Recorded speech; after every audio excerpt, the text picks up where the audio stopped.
Assalamualaikum warahmatullahi wabarakatuh. Alhamdulillahirrabbilalamin. Allahumma salli ala sayyidina Muhammad wa ala ali sayyidina Muhammad, amma ba'du. Bersyukur kehadirat Allah subhanahu wa ta'ala. Alhamdulillah, dalam kesempatan kali ini kita dapat diberikan kesehatan dan kelancaran sehingga kita dapat bertemu lagi dalam acara Pemuda Pencerah Islam.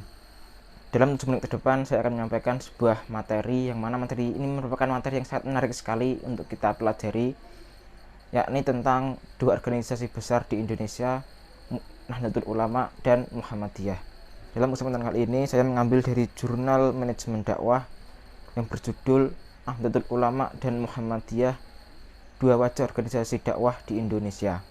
Ini cukup menarik sekali untuk kita pelajari karena kedua organisasi ini merupakan organisasi yang sama walaupun terdapat perbedaan di dalamnya.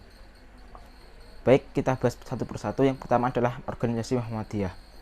Organisasi Muhammadiyah ini didirikan oleh Kiai Haji Ahmad Dahlan pada tanggal 18 November tahun 1912 di Yogyakarta. Organisasi Muhammadiyah ini didirikan dengan tujuan untuk memberikan dukungan pada upaya pemurnian ajaran Islam yang pada saat itu identik dengan hal-hal mistik. Awalnya Muhammadiyah hanya ada di daerah-daerah kerasidenan ataupun di daerah perkotaan seperti Yogyakarta, Solo, Pekalongan, dan sebagainya. Namun hingga saat ini persebarannya ada di berbagai daerah di Indonesia. Memang kita kenal bahwasanya organisasi Muhammadiyah ini adalah organisasi yang berbasis dengan Islam perkotaan seperti itu. Berbeda halnya dengan Nahdlatul Ulama, yang mana Nahdlatul Ulama ini organisasi yang berbasis di daerah pedesaan seperti itu. Organisasi Muhammadiyah ini dibangun dengan tata kelola yang baik, begitu terstruktur keberadaannya mulai dari tingkat pusat, provinsi, kabupaten, kecamatan, bahkan hingga ke desa-desa. Nah, di setiap tingkatannya baik dapat dikelola dengan baik. Muhammadiyah menerapkan manajemen yang baik untuk menunjang segala aktivitas dakwahnya. Gerakan Muhammadiyah ini bercirikan semangat membangun tata sosial dan pendidikan masyarakat yang lebih maju dan terdidik. Menampilkan ajaran agama Islam bukan sekedar agama yang bersifat pribadi dan statis, tetapi juga dinamis. Maka dari itu dapat kita ketahui bahwasanya basis dari pembelajaran ataupun ajaran dari Muhammadiyah ini dipusatkan lebih banyak kepada sekolah-sekolah formal seperti itu ataupun juga di universitas. Memang untuk kualitas dari pendidikan di lingkup Muhammadiyah itu sangat pesat sekali dan sangat berkualitas sekali. Ajaran Muhammadiyah ini banyak merefleksikan kepada perintah-perintah dalam Al-Quran, diantaranya Quran Surat Al-Imran ayat 104 yang berbunyi A'udzubillahi minasyaitonirrajim, Bismillahirrahmanirrahim. Waltakum minkum ummatun yad'una ilal khairi wa ya'muruna bil ma'rufi wa yanhauna 'anil munkar wa ulaika humul muflihun. Yang artinya, dan hendaklah ada di antara kamu segolongan umat yang menyeru pada kebajikan, menyuruh kepada yang ma'ruf dan mencegah dari yang mungkar. Merekalah orang-orang yang beruntung. Nah, itulah merupakan ciri ataupun semboyan dari organisasi Muhammadiyah ini. Lalu yang selanjutnya adalah Nahdlatul Ulama atau yang bisa kita kenal dengan sebutan istilah NU. NU ataupun Nahdlatul Ulama ini lahir pada tanggal 31 Januari tahun 1926 di Surabaya. NU didirikan untuk menampung gagasan keagamaan para ulama tradisional sebagai reaksi atas prestasi ideologi gerakan modernisme Islam yang mengusung gagasan purifikasi Puritanisme. Pembentukan NU ini sendiri merupakan upaya pengorganisasian peran para ulama dan pesantren yang sudah ada sebelumnya. Oleh karenanya dapat kita ketahui bersama bahwasanya Nahdlatul Ulama ini basis untuk penyebaran agama Islam, basis dakwahnya adalah kebanyakan berada di pesantren-pesantren seperti itu, baik itu pesantren modern maupun pesantren salafi.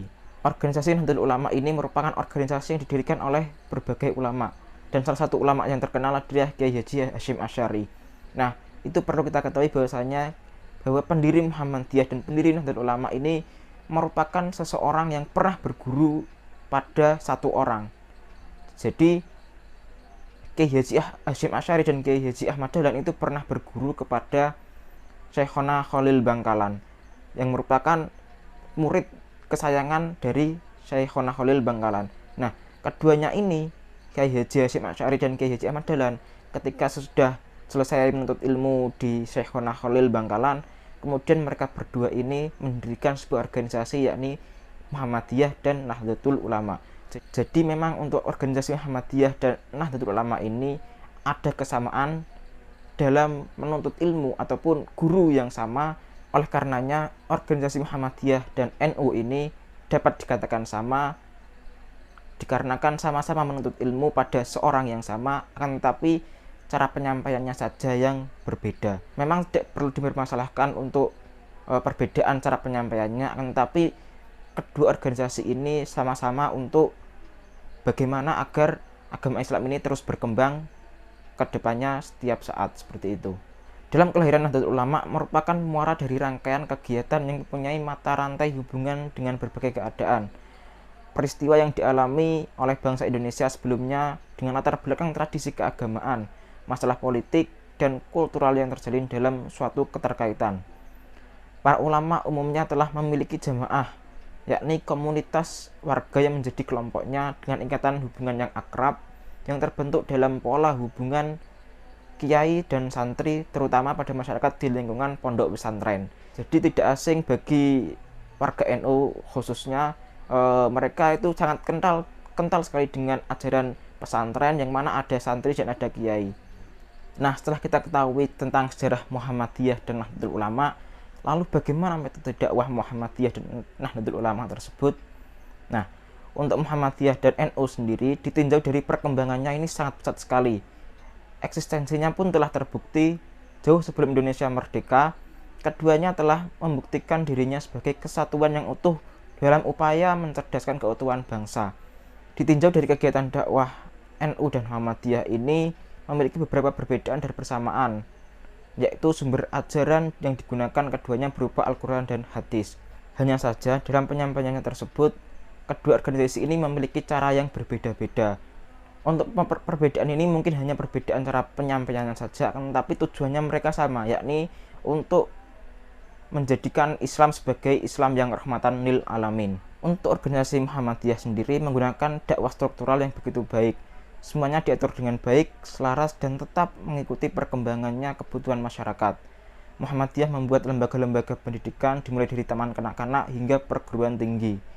Adapun NU melalui ibawanya senantiasa menjaga perasaan umat. NU hadir dengan menyelaraskan aturan Islam dan kepercayaan yang telah menyatu di hati masyarakat. Adat istiadat, tradisi, dan segala hal yang telah mengakar dalam masyarakat tidak dibuang semena-mena. Semuanya dikaji kembali, didiskusikan kembali sesuai tidak dengan tuntunan ajaran agama Islam. Oleh karena itu, metode dakwah kultural ini sangat melekat di dalam diri NU.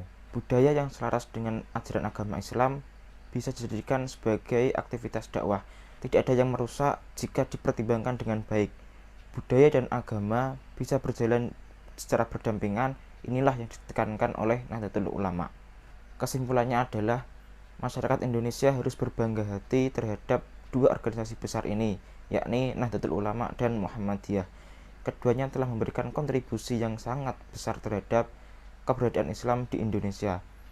NU dengan dakwah kulturalnya telah mampu menjalankan Islam dan tetap menjadikan budaya sebagai salah satu media dakwahnya. Sementara Muhammadiyah dengan kekuatan strukturalnya telah mampu membina umat melalui bidang-bidang yang dikembangkannya seperti sekolah, yayasan, lembaga-lembaga, dan lain sebagainya. Sekian dari saya. Wallahul muwaffiq ila aqwamit thoriq. Wassalamualaikum warahmatullahi wabarakatuh.